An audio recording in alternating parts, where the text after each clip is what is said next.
Hi friends, welcome to trading pro Telugu channel.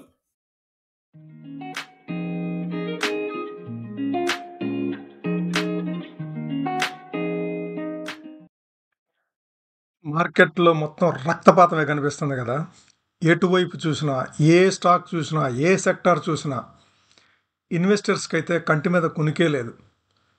So వాళ్ళంతా అసలు market recover అవుతుందా, ఈ స్టేజ్ నుంచి రికవర్ అవుతుందా, ఇంతకుముందు ఎన్నోసార్లు ఇట్లాంటి మార్కెట్ ఫాల్ చూసినా కూడా మరలా మార్కెట్ రికవర్ అవుతుంది, అంత సివియర్గా ఫాల్ అవుతూ ఉంది. సో మార్కెట్లో ఏ కోసాన కూడా రికవరీ అనేది కనపట్టలేదు.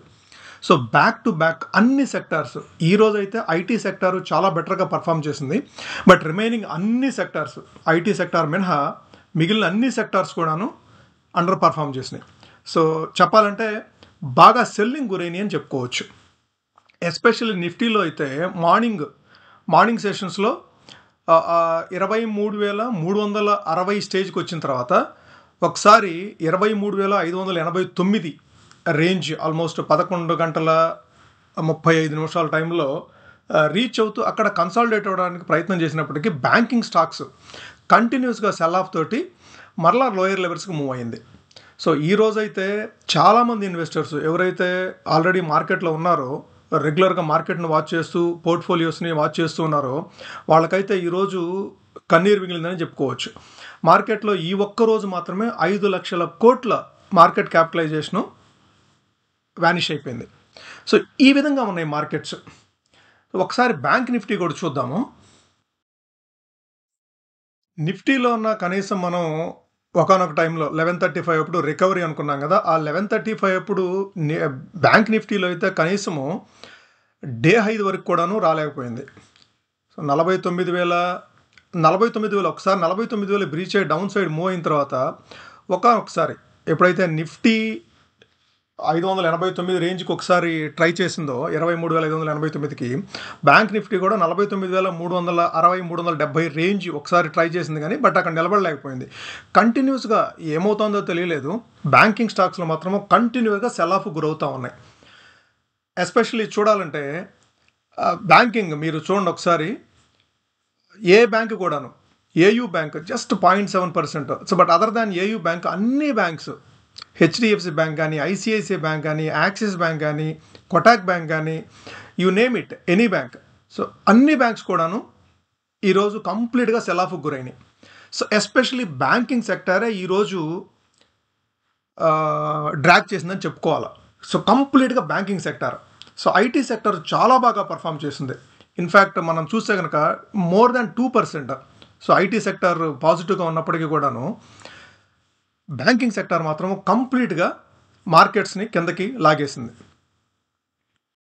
సో మనం నెట్లోకి వెళ్ళి అసలు ఏంటి, ఎందుకు ఇట్లా జరుగుతుంది, అసలు వీటికి రీజన్స్ ఏంటి అని ఒకసారి మనం నెట్లో చూస్తే, సో చాలా రీజన్స్ చెప్తాను, రెగ్యులర్ రీజన్సే, మనం రెగ్యులర్గా మాట్లాడుకునే రీజన్సే. సో ఈరోజు ఎందుకు ఫాలో అయిందని చూస్తే Q3 earning in focus. So అంటే Q3 ఎర్నింగ్స్ ఏ విధంగా ఉంటుంది, రాబోయే రోజుల్లో Tata consultancy TCS Q3 numbers బాగా పోస్ట్ చేసినప్పటికీ సో దాన్ని బేస్ చేసుకొని ఈరోజు ఐటీ సెక్టార్ బాగా పర్ఫామ్ చేసింది. కానీ అదర్ సెక్టార్స్లో ఏ విధంగా ఉంటుంది, సో ఈ విధంగా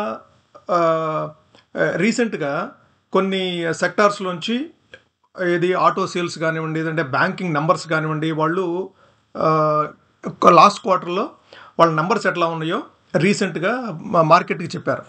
సో అది కూడా బేస్ చేసుకొని సో మార్కెట్లో ఎర్నింగ్స్ ఏ విధంగా ఉండొచ్చు, ఎకానమీ ఏ విధంగా ఉండొచ్చు అనే దాని మీద ఫోకస్ తోటి కొన్ని సెక్టార్స్లో, కొన్ని స్టాక్స్లో, స్పెసిఫిక్ స్టాక్స్లో సెల్ ఆఫ్ గురైనాయి. అట్లానే యుఎస్ బాండ్ ఈల్డ్స్ అనేది 4.5, 4.6 నుంచి ఇప్పుడు 4.7 దగ్గర సెటిల్ అవుతూ ఉంది. సో 4.7 దగ్గర సెటిల్ అవుతుంటే వన్స్ 4.8 కనుక వెళ్తే మార్కెట్లు ఇంకా విపరీతమైన సెల్ ఆఫ్ గురవుతాయి. సో 22,600, 22,700 ఏదైతే లాంగ్ టర్మ్ సపోర్ట్ ఉందో అక్కడికి రీచ్ అయినా ఆశ్చర్యపోవక్కర్లేదు. కానీ ఈరోజు నిఫ్టీ చూస్తే 23,400 రేంజ్లో చాలా స్ట్రాంగ్గా క్లోజ్ అయింది. అంటే చాలా స్ట్రాంగ్ అంటే కంపేరింగ్ బ్యాంక్ నిఫ్టీ తోటి ఇచ్చేస్తే కనుక స్ట్రాంగ్గా క్లోజ్ అయినట్టే చెప్పుకోవాలి. బ్యాంక్ నిఫ్టీ అయితే మోర్ దాన్ 1.7% నెగిటివ్గా ఉంటే నిఫ్టీ వచ్చేసి 0.7%, జస్ట్ 95 పాయింట్స్ మాత్రమే ఈరోజు నెగిటివ్గా క్లోజ్ అయింది.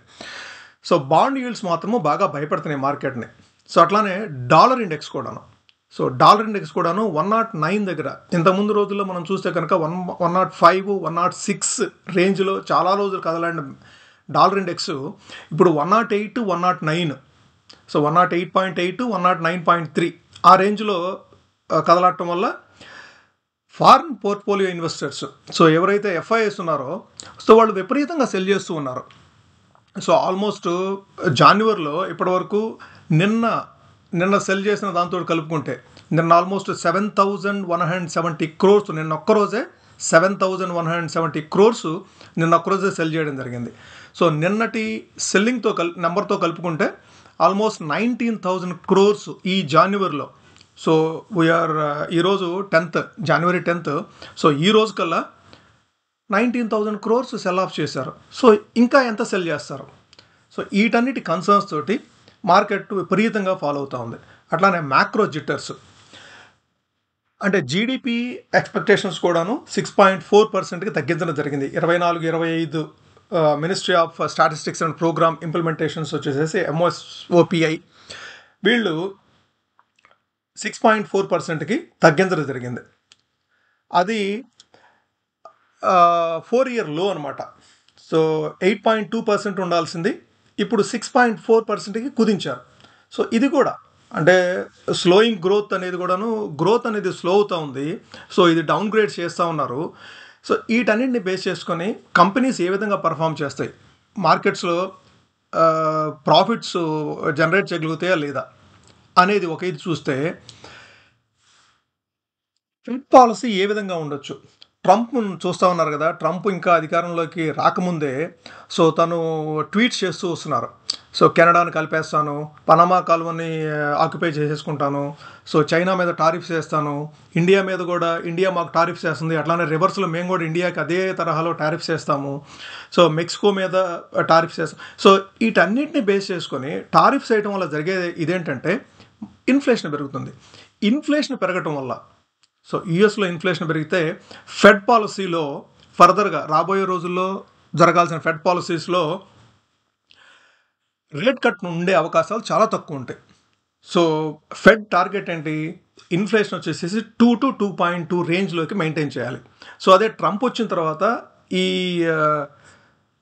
ఏదైతే ప్లాన్ చేస్తూ ఉన్నాడో, టారిఫ్స్ పెంచాలనే ప్లాన్ ఏదైతే చేస్తూ ఉన్నాడో, టారిఫ్స్ పెంచితే ఆటోమేటిక్గా ప్రైసెస్ రైజ్ అవుతుంది. ప్రైసెస్ రైజ్ అయితే కంప్లీట్గా మీకు చూస్తే ఇన్ఫ్లేషన్ పెరుగుతుంది. ఇన్ఫ్లేషన్ పెరిగితే సో ఫెడ్ టార్గెట్ అనే 2% to 2.2% అనేది అచీవ్ అవ్వడం కష్టం అవుతుంది, డిలే అవుతుంది.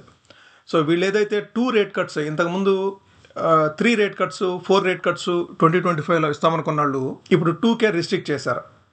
వాళ్ళు లాస్ట్ మీటింగ్లో అదే డిక్లేర్ చేశారు, FOMC మీటింగ్లో. సో ఈసారి కూడా ఆ 2 రేట్ కట్స్ కూడా ఉండే అవకాశం ఉందా లేదా, ఫెడ్ పాలసీ మీద అన్సర్టనిటీ ఉంది. సో వీటన్నింటినీ బేస్ చేసుకొని మార్కెట్ విపరీతమైన సెల్ ఆఫ్ గురవుతుంది. అయితే ఇప్పుడు ఓవర్ సోల్డ్లో ఉన్నట్టు మాత్రం మనకు అర్థమవుతుంది. సో మార్కెట్స్ మీరు ఒకసారి చూస్తే నిఫ్టీ చార్ట్ ఇది. సో మీరు కంటిన్యూస్గా చూస్తే మీకు ఆల్మోస్ట్ లాస్ట్ 2 వీక్స్ నుంచి మీకు రికవరీ ఎక్కడా లేదు అసలు. సో మీకు కంప్లీట్గా రికవరీ లేకుండా వన్ సైడెడ్గా సెల్ ఆఫ్ గురవుతూ వస్తుంది. సో ఈ సెల్ ఆఫ్ మూలంగా ఏం జరిగిందంటే సో ఇప్పుడు ఓవర్ సోల్డ్ సిచ్యువేషన్లో ఉంది. సో ఓవర్ సోల్డ్ సిచ్యువేషన్లో ఉన్నా కూడా కానీ మార్కెట్లో ప్లేయర్స్ భయపడుతూ ఉన్నారు. సో ఈ FIIs ఎవరైతే ఉన్నారో వాళ్ళు కంటిన్యూస్గా సెల్ చేసుకుంటూ వస్తూ ఉంటే మార్కెట్లో అసలు రికవర్ అవుతాయా, ఎప్పటికి రికవర్ అవుతాయి, సో పెట్టుబడులు పెట్టడానికి ఇది సరైన, ఇంకా మార్కెట్ ఫాల్ అయితే అప్పుడు ఏదైనా పెట్టుబడులు పెట్టుకోవచ్చా సో అనే దాంతో వెయిట్ చేస్తూ ఉన్నారు. అయితే ఇక్కడ ఈ ఓవర్ సోల్డ్ సిచ్యువేషన్లో ఉన్న మూలంగా ఏదైనా టెక్నికల్ బౌన్స్ బ్యాక్ మాత్రము వచ్చే అవకాశం ఉంది. సో ఈరోజు 23,340, సో ఇది డిసెంబర్ మంత్ లో ఇది. సో మనం ఒకసారి చార్ట్ బ్యాక్ వెళ్ళి చూస్తే 23,300, సో ఇది ఎప్పుడు ఆల్మోస్ట్ నవంబర్లో వచ్చిన లో ఇది. సో ఈ నవంబర్లో వచ్చిన లో సో ఏదైతే ఉందో అది ఈరోజు 23,340 రెస్పెక్ట్ చేస్తూ అక్కడి నుంచి స్మాల్ బౌన్స్ బ్యాక్ తీసుకుంది. అది నిఫ్టీలో జరిగింది. కానీ బ్యాంక్ నిఫ్టీలో అదే బౌన్స్ బ్యాక్ రాలేదు. సో మనం దీన్ని ఇక్కడికి షిఫ్ట్ చేద్దాము. 23,345 అనేది సో ఈరోజు వచ్చిన లో. సో ఎవ్రీడే న్యూ లో ఫామ్ చేస్తూ ఉంది. లోయర్ లోస్ మాత్రమే ఈ చార్ట్లో చూపిస్తూ ఉంది. సో లోయర్ లోస్ ఫామ్ చేసినంత కాలము, మార్కెట్ బౌన్స్ బ్యాక్ రానంత కాలము సో మీరు మార్కెట్కి దూరంగా ఉండటమే బెటరు. సో మనం తీసుకున్న ఈ లైన్స్ ఏదైతే ఉన్నాయో, ఈ సపోర్ట్ లైన్స్ ఏదైతే ఉన్నాయో ఆ సపోర్ట్ లైన్స్ యాజ్ ఇట్ ఈస్గా అంతే ఉంచుదాము. బట్ ఏదైనా మనకు అవకాశం ఇస్తున్నాము, ఒక్కసారైనా బౌన్స్ బ్యాక్ వచ్చి 23,800 లెవెల్స్కి ఏదైనా ఒక్కసారైనా రీచ్ అవుతుందేమో చూద్దాము. రీటైలర్స్ అయితే ఈగర్గా వెయిట్ చేస్తూ ఉన్నారు. సో ఒక్క బౌన్స్ బ్యాక్ అన్న వస్తే వాళ్ళకుండా పొజిషన్స్ కానీ వాళ్ళకుండా స్టాక్స్ ఏదైనా వాళ్ళ ప్రైసెస్కి వస్తే ఎగ్జిట్ అవుదామని చూస్తూ ఉన్నారు.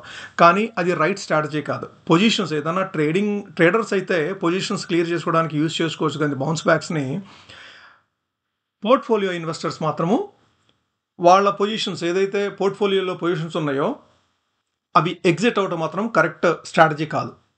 సో మీరు పోర్ట్ఫోలియోస్ని మాత్రము ఎగ్జిట్ అవ్వడానికి ప్రయత్నం చేయొద్దు. సో అది మాత్రం గుర్తుపెట్టుకోండి. సో పోర్ట్ఫోలియోని మాత్రము కదిలించాలని ప్రయత్నం చేయొద్దు.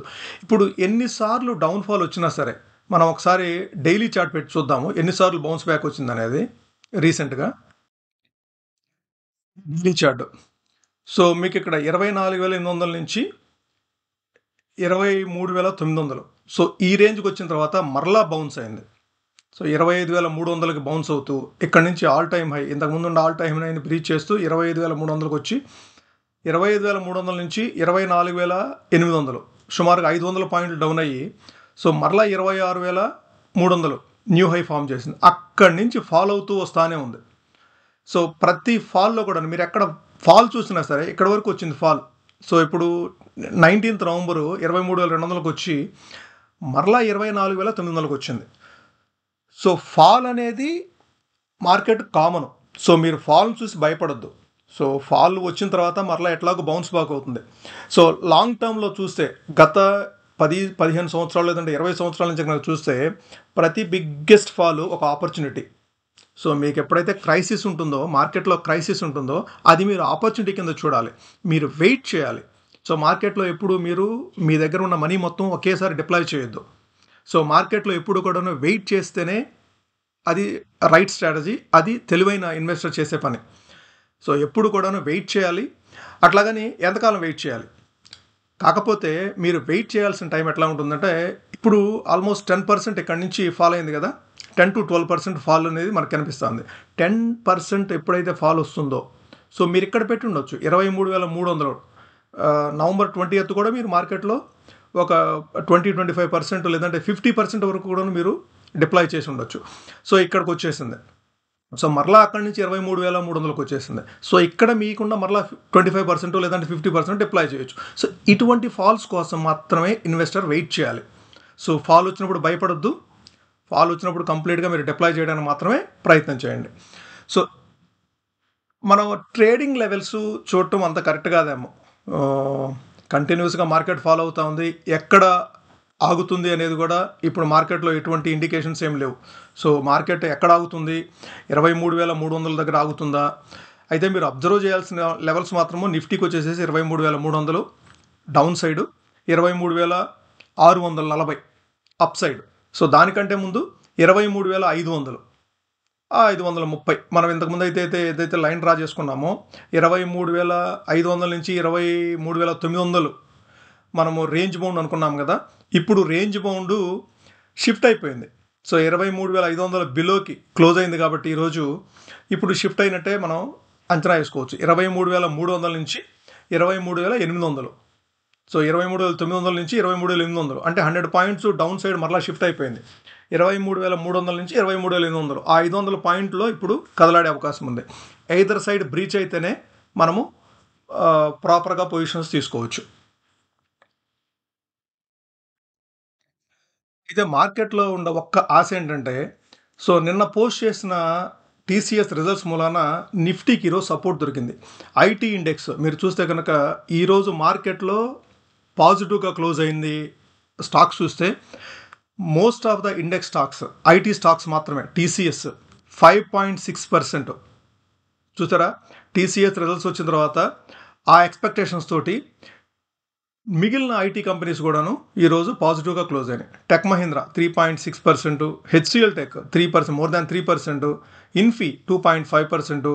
సో ఇట్లా ఐటీ స్టాక్స్ కంప్లీట్గా పాజిటివ్గా మూవ్ అయినాయి.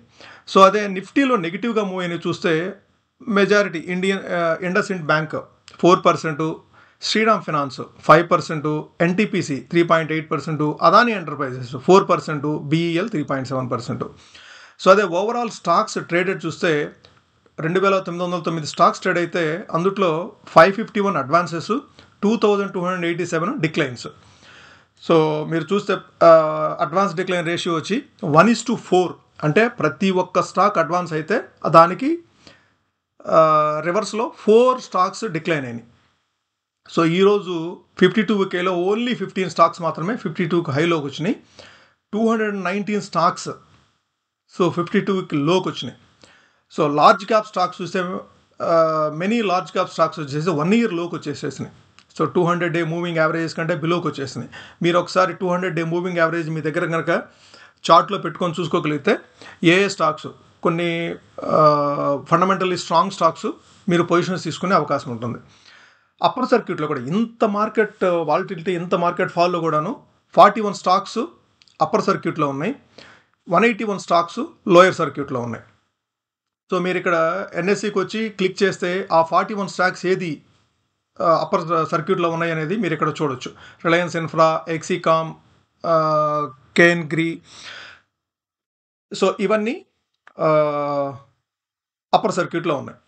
ఓకే, సో ఈ విధంగా మీరు దీని దగ్గరకు వచ్చేసేసి NSE వెబ్సైట్ని యూజ్ చేసుకోవచ్చు. ఓకే, మనం నిఫ్టీలో లెవెల్స్ చూసుకున్నట్టే 23,350 నుంచి 23,500 అది ఫస్ట్ రేంజ్. నెక్స్ట్ 23,640, ఆ తర్వాత 23,800. అయితే బ్రాడర్ రేంజ్ వచ్చేసేసి 23,300 నుంచి 23,800. ఆ 500 పాయింట్స్ రేంజ్లో కదలాడే అవకాశం ఉంది. అట్లానే బ్యాంక్ నిఫ్టీ ఒకసారి చూద్దాం. బ్యాంక్ నిఫ్టీ మనం ఈ ట్రెండ్ లైన్ గీసుకుంటే కనుక ఈ ఫాల్లో 15 minutes చార్ట్లో ఈ ఫాల్ ట్రెండ్ లైన్ కనుక ఒకటి డ్రా చేసుకుంటే సో మీకు ఈ విధంగా ట్రెండ్ లైన్ వస్తుంది. సో మీకు అప్ సైడ్ మూవ్ అవ్వాలంటే ఫస్ట్ అట్లీస్ట్ 49,000 క్రాస్ అవ్వాలి. ఆ 49,000 క్రాస్ అయిన తర్వాత 49,400. చూసారా, మనం కంటిన్యూస్గా డౌన్ సైడ్ లోయర్ లోసే ఫామ్ చేసుకుంటూ వస్తుంది. సో దీంట్లో కూడాను ట్రేడ్స్ తీసుకోవడం అంత శ్రేయస్కరం కాదు. సో ఇది ఎంతవరకు కంటిన్యూస్గా అండర్ పర్ఫామ్ చేస్తుంది బ్యాంక్ నిఫ్టీ అనేది. సో దీంట్లో ఇప్పుడు పొజిషన్స్ తీసుకొని కోర్స్ అయితే ఇది ఓవర్ సోల్డ్ పొజిషన్లో ఉంది కాబట్టి ఒక్క టెక్నికల్ బౌన్స్ బ్యాక్ మాత్రం వచ్చే అవకాశం ఉంది.